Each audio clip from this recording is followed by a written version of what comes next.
Assalomu alaykum. Anglayotganinglar Şinjan Xalq Nashriyati tarafidan 2003-yil 1-oyda nashr qilingan tarixiy roman Anjanboy. Yozuvchi Nurro'zi. 7-bob. Uning ko'ngildagi odishi. Opal. Qumbaq kenti Yikchi mahallasi. 1927-yili kech kuz. Arg'amcha, arg'amcha, arg'amcha, g'alver, g'alver, g'alver. Ko'k qa'rida to'plashib uchayotgan qara qushqashlar go'yo balalarga itoat qilgandekla parvoz qilishadi. Ga g'o'yida tizilib, xuddi arg'amchidek uzun sap bo'ladi. Ga kurrida yig'ilib, xuddi g'alvirdekla yumaloq bo'lib uchadi. Ga lachindan urkigandekla vashida ko'k qa'riga sho'ng'oydi. Ga qo'moshliqqa qara qo'yin kelgandekla go'r qilib taslaydi.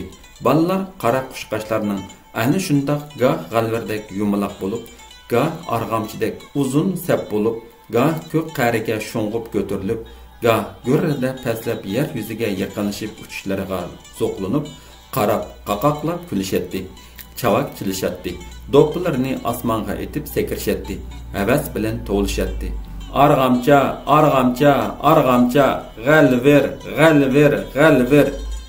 Ana shundoq qilib balalarni o'gitidi. Tog'dan o'tib ketmasa qishda, aho, yoz bo'lsa keladi. Qish bo'lsa yana ketadi. Hey, shum qish yana keldi. Yana shu dishvarishliq so'g'uq. Shu topda u hech nimani sezmaydi. Yenidala parasiltib qo'noq shexini bog'layotgan buvayning eliqidek echinishliq datlashlari uning qulqiga kirmaydi. U osmonga qarab bang'aqib turadi. Qapqara o'ynoq ko'zlari to'xtamay chimildaydi.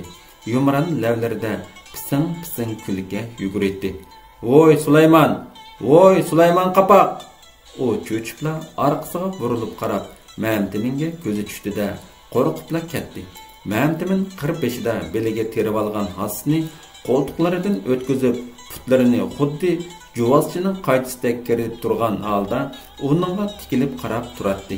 U belini kindikini xili tövendilla bog'lab olgan edi. Shunga maydisi echilib, qo'rsqi xuddi esib qo'ygandekla pompib chiqib qolgan edi.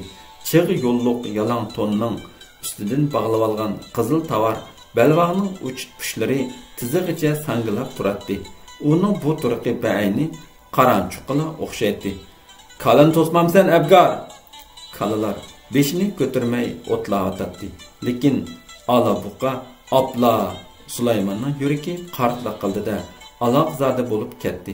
Ko'z yetkusiz kangri qo'noq ingizliqqa boshdan oyoq qarab chiqdi. Lekin alabuqa ko'rinmadi.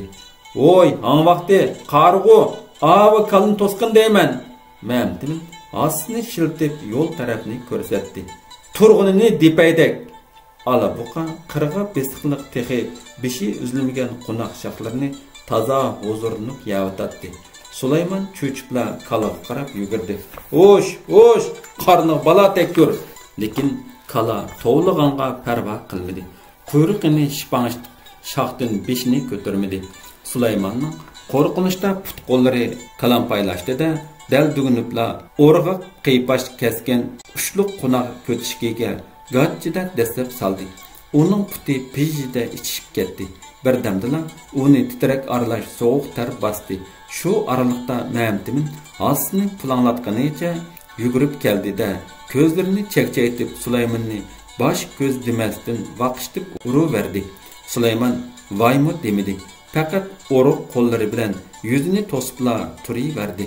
Lekin hasa uning bilaklariga, bosh ko'zlariga vaqishtib tegiverdi. "O't tuzkur, kim necis? Biz necismi?" Sulaymondan sada chiqmadi. Mamtimin yana tishini g'o'chirlatib turib, asni egiz ko'tardi-da, uning beshini challab, "Ay!" deb bir shiltidi. Lekin hasa Sulaymonga tegmadi. Tarz qilgan bir tipik bilanla tarangida neriga qanqib ketdi. Mamtimin cho'chibla yiniga qaragan edi. O'ziga mixdek qadalib turgan Anjanboyga so'qilib ketgili tas-tamas qoldi. U orqasiga bir qadam dajibla vaqirdi. Sen nim deysan? Kishilarni urma deyman. Qandoq? Voy, chitlatsi, sining nima qaring? Voy, tizak qurti nejiz. Mening nimishqa qarim bo'lmaydi ekan? Nochi bo'lsang yana urib baqa. bu hörpəgən təxəy tumuşqını amı salğan xorjun qılıb etməsəm hesab emas. Eğizlikning u tarafidagi ko'tirma eriqning bo'yida birmuncha ayollar qo'noq so'yotadi. İkisining tovlashgan ovozi ularga anglanib qoldi bo'lg'ay. Aradan bir ayol o'rnidan turdi. Qo'lini peshonasiga qo'yib soyavan qilib turib, u ikkisi tarafga birdan tikilib qaradi-da, shu hamon Romelni qo'liga ilib, bu tarafga qarab yugurdi. U to'xtagan edi. U putlashib necha qatim yiqildi, yana turdi. Oxir bo'lolmay yiroqdilla hasirab turib to'lidi. Ay ballalarim, urushmanglar, nomus qilinglar. Jidilinglar, naga ketdi, olamni ma'lum qilib. Ular ikkisi tangla labbada qarashdi. To'xtagan hasirabla ularning qishiga keldi. Bo'ldi urushmanglar, cho'jiq xo'razlar. 20 yoshga kirib qoldinglar. G'ijilishib vermay, obdan el og'ir bo'lib o'ynanglar. To'xtagan illiq kulimsirab Ma'mtiminning qishiga keldi. Gerçi topaçan bo'lmasimi, onun chapan tamballarini qaqdi. Xafa bo'lmaslar balam, men namaqul bo'lay. Uni men odam qilay. To'xtagan Ma'mtiminning maydasini yepib qo'ymoqchi bo'lib, uning chapiniga qo'lini yaqin akilishiga Ma'mtimin talatini g'ujda turdida ittiribdi. O'tib barsizlar neri? Qilinliqini. Xo'sh balam, xafa bo'lmaslar, ko'ngillariga olmaslar. Ağinem bo'lmishdi. Kim bilan? O tumshqini ushlab, bo'ynini to'lg'ig'inicha berib pasni qo'lga oldi. Qirdan o'tibla og'zini buzdi. Shumtikiga gap qilmaydi. Menga texi hitti-pitti deydi, sat puchuq. Abgar divona, makonsiz supurindi. Makonsiz qalandar, xudo, yana shu ahonat. Ota bovisidan miras qolgan, o'tdimi ko'ymaydigan, suvdimi erimaydigan bu qabahatlik ahonat yillardan beri ularning pijamasidan neri ketmedi. Mushundaq munofiqlar gap arsida gapga putlab, makonsiz qalandar degandek gaplarni qasdangila aralashtirib ularni zaharlik yilandek chiqib oladi. Tillab ahonat qiladi. Bunda haqorat ahonatlarga Anjambay faqatla chidamaydi. Zardakush bo'lib xuddi o'tda puchulangandekla to'lg'inib ketadi. U shu tapdimi Ma'mtiminning o'zining oldida onasini ashundaq sat haqorat qilganligiga zodila chidab tura olmadi. Ochiqida chiroyi tatirib ketdi. Shundaq bo'lsa-mu, u tishini tishlab turib, o'zini besib oldi. "Hey eshak, yo'g'onlik qilma. Gaping bo'lsa, menga qil. Onamni tishlab tortma. Voy, men tag'i sendan qo'rqamdim. Makonsiz qalandar. Makonsiz qalandar. Xudo." Ya'ni shu qabohatlik, haqorat, ahonat. Mana endi Anjambay o'zini zodila tutolmay qoldi. U iplasning og'zini yirtib tashlash uchun tishini g'o'chiriltib uningga tashlandi. Lekin to'xtagan kappida eslevlib uni mang'ili qo'ymadi. "Qo'y balam, avar bo'lma. Eski bilan tang bo'lma. Xudoyim bir kuni uning mojajisini berdi." Ma'mtimin qechib ketib yana og'zini buzib tiladi. "Qani kelmamsan, og'izda shahar oladigan pochi, tog'da tizak yeydigan makonsiz g'alchining bolasi. Qo'y, men hech nimdan qo'rqmayman. Qo'jikan begining ayatvarlik bolasi. Xap to'xtab tur. Qapqonning bizni olmaydigan bo'lsam. Hiliqo begining boyvachisi ekansan. Ambalning kuchki bo'lsam-mu, parvoyim palak. Menimi obdan bilib qo'y. Baqaxunning o'g'li. Turgan putkinimning hammasi boshdan oyoq Anjambay. Senmi oldirmay tur. Xap nuqlarni olmaydigan bo'lsam. Qo'ya balam. Tiliga ko'ydirgi chiqqur. U askiga o'zini avar qilmag'ina. Sulaymon texicha putini qushlab o'ltiradi. Uning tilinib ketgan putidan qon to'xtagan, lekin chiroyi tatirib ketgan. O'zimi tugilibla qolgan edi. To'xtagan uning sovuqda qizirib chak-chak yerilib, xuddi o'mchik to'ridakla tilim bo'lib ketgan o'ruq putlariga qarab ichi og'rib ketdi-da, asta o'ltirib uning yaralangan putini quchqiga oldi. "Balam, bek ichyapamdi. Hey estay." U yanchuqidan kichikkina qaytisini chiqardi. Daka Romelni kirt kesib, bir parchasida uning ko'tshak tilivatgan putini surtib tozaladi. Ondan qolgan parchasida yarining og'zini besib turib tingavatdi. Mana endi bo'ldi. Ushgarsi bo'lib qolmaslar, osonla saqib ketdi. Rahmat to'xtagan acha. Men bilmasam, Xudoyim bilar. U rahmatingni qo'y. Yarang saqib qolsa, men shuningga xo'sh, paqas bo'l. Suv o'tlab qolmasin, yeringdab qoladi. Ana, Mening hiliqi putumga patmagan kashim nerede? Katning keyniga tashlab qo'yganda qildim. Uklarim kiyamdikin deb. Ha, bo'ldi. Ularga Xudoyim berib qolar. Anjambay qo'lini shiltidi-da uy tarafga qarab yugurib ketdi. U aradan hayal o'tmayla hozirg'icha nimkesh bo'lgan bir jup tasmliq kashni ko'tarib inib keldi. Qani adash kiyib baqa, cho'nkilib qolsa-mu mayli, ish qilib sovuqqa daldi bo'ladi. Ana uning gapini ma'qullagandek beshini lingshitib turib pisingda kuldi. Bechora bola bu holi bilan kallarni qandoqmi baqalar? Men beqib turay. Sen ashu begning kallarini bo'lmasa beg uni qo'g'lab chiqirdi. U qari yetim tursa, boradigan turadigan joyi bo'lmasa, sen o'qivatsan, voy onamay, o'qish daverdi ekansan. Ajabmi zerikdim shu to'xti mollamdan. Kunda jangi jidal, o'getgan narsaning tayini yo'q. Sapla quruq vaznasiyat. Uni demsamgo alla burunla. Bo'lmadi. Demaydigan gap og'izdan chiqib ketib qoldi. Ana ajablandi. O'g'lining gapni uzib qo'yishi uningga g'alati tuyuldi. U lappata o'g'li qardi. Ha, nima dedan? Uni demsam, bu o'g'li yerga qarab oldi. Oqsiriq mag'zi villada qizardi. Ana o'g'lidan javob kutib turib qoldi. Lekin o'g'li tepkuch o'ynagandek ko'tishakka yengil tepatdi. Tok chiqqan ovozga tankash qilgandek o'ychan ko'zlarini lip yutgatdi. Ana suzma qapoqlarini likkada ko'tarib o'ylanib qoldi. Kim biladi, balalar ishini uni demisam diginiga qaraganda o'ziga o'xshash o'yin qilib bir og'inisini deydigan o'xshaydi balkim. Lekin ana o'g'lining u o'yin qilib og'inisiga qiziqib qoldi. Va uni demisa alla burunlar maktabdan qoldi ekanda, qoldisi-ku, shundoq tartishqidek ko'nglidagi biror odam bo'lmasa, undaq gapni qilamdi. Shu og'inisiga tartishmi bo'lsa, maktabga kuyik oftobdek ancha-muncha pul berib yuribdi-da. Ana o'g'lining ko'nglidagi ashu adishini bilmaydi. Bilsa edi, uni buni berib mehmon qiladi. O'z balasidek ko'rib o'g'liga texim amroq qiladi. Shu adishi o'g'liga gap yegizib, uni maktabdan so'maydigan qiladi.